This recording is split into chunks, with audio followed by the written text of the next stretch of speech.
pagtulong natin ay nasa pangalan ng Panginoon. Siya ang lumikha ng langit at lupa. Ating ipahayag ang ating mga kasalanan sa Diyos. Ang ating Diyos ay Diyos na mahabagin at mapagpatawad.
Mapalad ang tao na pinatawad na iyong kasalanan at nalimot na rin ang kanyang nagawang mga pagsalangsang.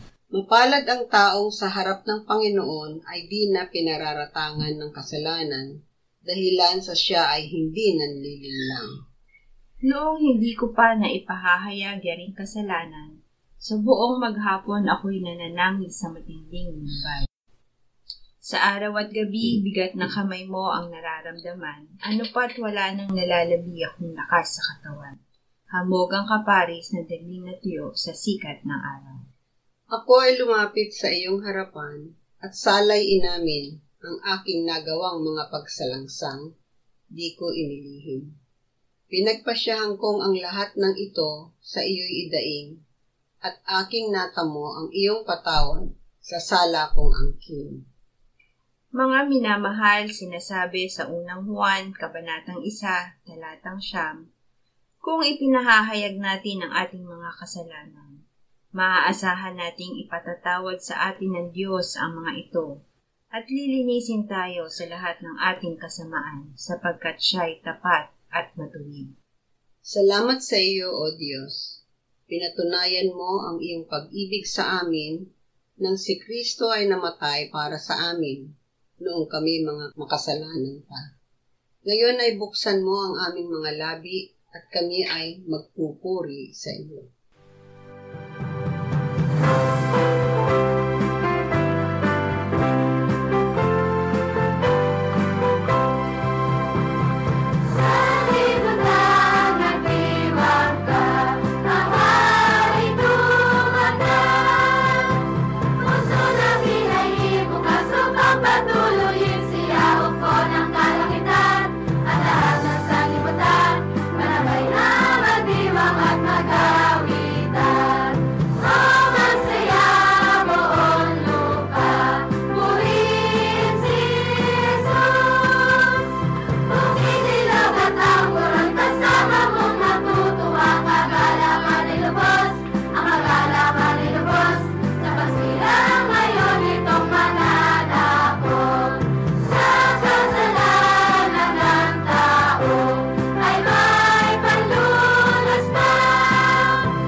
Isaya 6:6-7. Sa atin ay ipinanganak ang isang bata, sa atin ay ibinigay ang isang anak na lalaki, at ang pamamahala ay maaatang sa kanyang balikat. At ang kanyang pangalan ay tatawaging Kamanghamanghang Tagapayo, Makapangyarihang Diyos, Walang Hanggang Ama, Prinsipe ng Kapayapaan. Ang paglago ng kanyang pamamahala at ng kapayapaan ay hindi magwawakas sa trono ni David at sa kanyang kaharian upang itatag at upang alalaya ng katarungan at ng katuwiran mula sa panahong ito hanggang sa magpakailanman. Isasagawa ito ng sigasig ng Panginoon ng mga hukbo. Gawa ng Ama. Ang pagliligtas sa makasalanang sanlibutan ay gawa ng sigasig ng Panginoon ng mga hukbo, ang Diyos Ama. Hindi niya ipinagkatiwala ang gawain ng pagliligtas sa basta tao. Ipinagkatiwala niya ito sa kanyang anak na nagkatawang tao, namatay para sa ating kasalanan, inilibing, binuhay na muli at iniakyat niya sa kanyang kanan sa langit. Mula roon ay isinugo ng anak ang Espiritu Santo na ngayon ay nananahan sa atin. Awit 76, 10 hanggang 13. Sabihin ninyo sa mga bansa, ang Panginoon ay naghahari. Oo, matatag at hindi makikilos ang sanlibutan. Hahatulan niyang may katarungan ang mga bayan. Matuwa nawa ang langit at magalak nawa ang lupa. Umugong nawa ang dagat at ang lahat ng naroroon. Maging masaya nawa ang bukiran at lahat ng naroon. Kung gayoy aawit dahil sa kagalakan ang lahat ng punong kahoy sa gubat sa harapan ng Panginoon, sapagkat siya'y dumarating upang hatulan ng lupa. Kanyang hahatulan na may katuwiran ang sanlibutan at ng kanyang katotohanan ang mga bayan. Sanlibutan, magdiwang ka. Ang sanlibutan ay makasalanan, ngunit dahil nagkatawang tao ang anak ng Diyos at inihandog ang kanyang sarili na kordero ng Diyos na nag-aalis ng kasalanan, ito ay inaanyayahan ng Diyos na magdiwang. Sa pamamagitan ng anak ng Diyos na namatay at muling nabuhay, tayo ay nakalalapit sa Ama sa kanyang trono ng biyaya, kung saan tayo ay nakakatagpo ng biyaya na kailangan natin sa oras ng pangangailangan. Mula sa langit, ang anak ng Diyos ay magbabalik at tayong lahat, pati ang sangkalikasan, ay gagawing bago ng Diyos. Tito 2:11 hanggang 14. Nagpakita ang biyaya ng Diyos na nagdadala ng kaligtasan sa lahat ng tao, na nagtuturo sa atin na matapos itakwil ang kasamaan at mga makamundong pagnanasa, ay dapat tayong mamuhay ng may katinuan, matuwid at banal sa kasalukuyang panahon, habang hinihintay natin ang mapalad na pag-asa at ang pagpapakita ng kaluwalhatian ng ating dakilang Diyos at tagapagligtas na si Jesucristo. Siya ang nagbigay ng kanyang sarili alang-alang sa atin upang tayo'y matubos niya sa lahat ng mga kasamaan at pakalinisin para sa kanyang sarili ang sambayan ng pag-aari niya na masigasig sa mabubuting gawa. Si Jesus ang biyaya ng Diyos.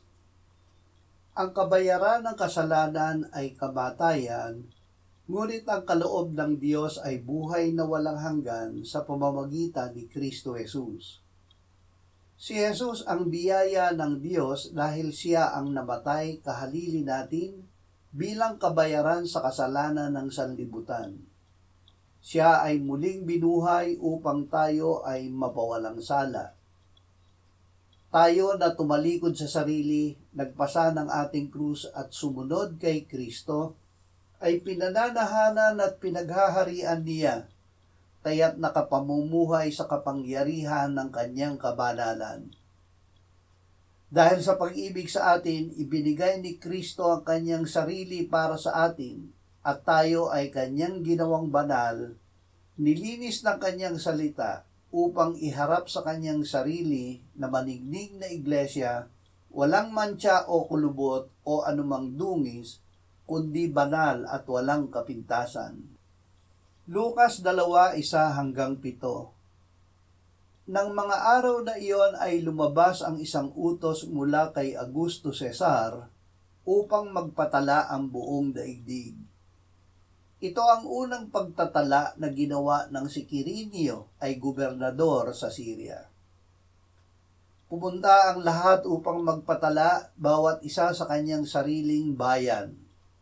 Umahon din si Jose mula sa Galilea, mula sa bayan ng Nazaret, patungo sa Judea, sa lungsod ni David na tinatawag na Bethlehem, sapagkat siya'y mula sa sambahayan at lipi ni David, upang magpatalang kasama ni Maria na kanyang magiging asawa, na noon ay malapit ng manganak.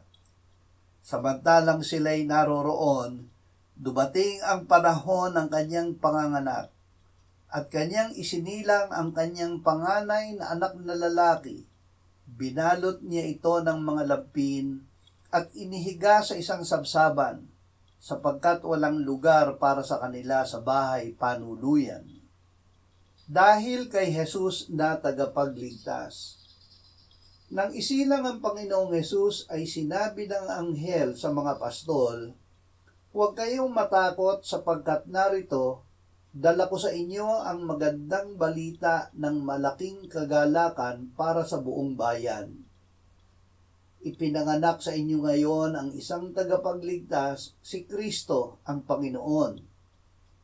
Biglang sumama sa anghel ang isang malaking hukbo na nagpupuri, "Luwalhati sa Diyos sa kataas-taasan at sa lupa'y kapayapaan sa mga taong kinalulugdan niya." Ang lahat ay nagkasala kaya't hindi kalugod-lugod sa Diyos.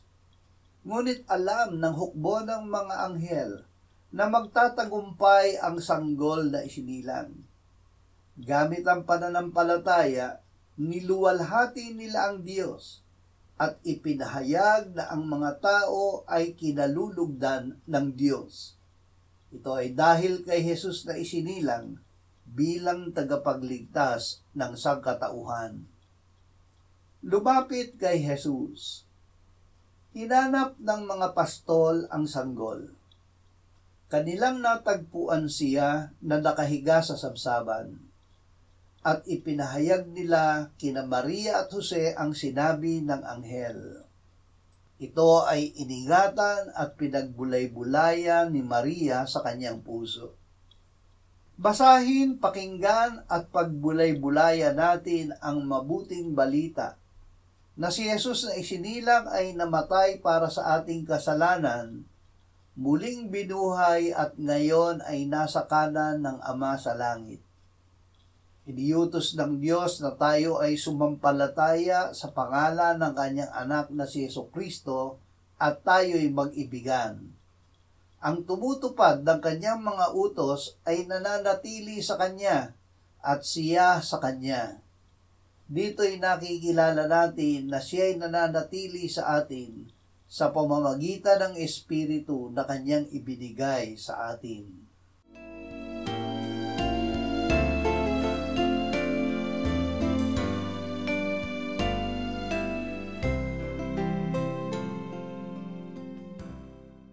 Manalangin tayo. Panginoong Jesus, sinabi mo, malibang kainin ninyo ang laman ng anak ng tao at inumin ang kanyang dugo, kayo ay walang buhay sa inyo. Ang sino mang kumakain ng aking laman at umiinom ng aking dugo ay may buhay na walang hanggan, at akin siyang muling bubuhayin sa huling araw. Sapagkat ang aking laman ay tunay na pagkain at ang aking dugo ay tunay na inumin. Siya na kumakain ng aking laman at umiinom ng aking dugo ay nananahan sa akin, at ako sa Kanya. Kung paanong buhay ang Ama na nagsugo sa akin, at ako ay nabubuhay sa pamamagitan ng Ama. Gayon din siya na kumakain sa akin, siya man ay mabubuhay sa pamamagitan ko. Panginoong Hesus, aming tagapagligtas, tinatanggap ka namin sa oras na ito bilang aming tinapay ng buhay. Tinatanggap namin ang iyong katawan na ipinako sa krus na matay inilibing, binuhay na muli at iniakyat ng Ama sa kanyang kanan sa langit bilang aming tunay na pagkain. Tinatanggap namin ang iyong dugo na nabuhos sa ikapagpapatawad ng aming kasalanan bilang aming tunay na inumin. Manahan ka at mabuhay ka sa amin upang kami ay mamuhay sa pamamagitan mo kung paanong ikaw ay namuhay sa pamamagitan ng Ama. Salamat Ama, salamat dahil kay Kristo. Kami ngayon ay nakapamumuhay kasama mo kaisa ng Espiritu Santo. Sa iyo ang lahat ng kalwalhatian ngayon at magpakailanman. Amen.